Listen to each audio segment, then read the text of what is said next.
أعوذ بالله من الشيطان الرجيم بسم الله الرحمن الرحيم صفحة نمبر 118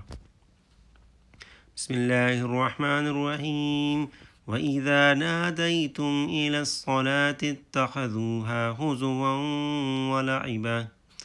ذلك بأنهم قوم لا يعقلون قل يا أهل الكتاب هل تنقمون منا إلا أن آمنا بالله وما أنزل إلينا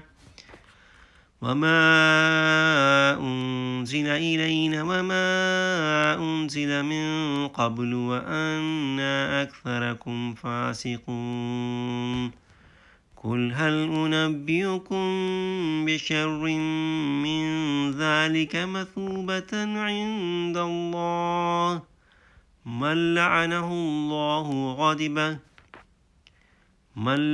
الله وغضب عليه وجعل منهم القردة والخنازير وعبد الطاغوت أولئك شر مكانا وأضل عن سواء السبيل وإذا جاءوكم قالوا آمنا وقد دخلوا بالكفر وهم قد خرجوا به والله أعلم بما كانوا يكتمون وترى كثيرا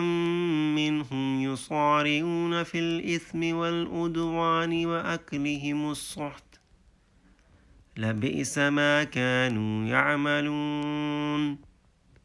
لولا ينهاهم الربانيون والأحبار عن قولهم الإثم وأكلهم السحت لبئس ما كانوا يصنعون وقالت اليهود يد الله مغلولة غلت أيديهم ولعنوا بما قالوا بل يداه مبسوطتان ينفق كيف يشاء وليزيدن كثيرا منهم ما أنزل إليك من ربك طغيانا وكفرا وألقينا بينهم العداوة والبغضاء إلى يوم القيامة كلما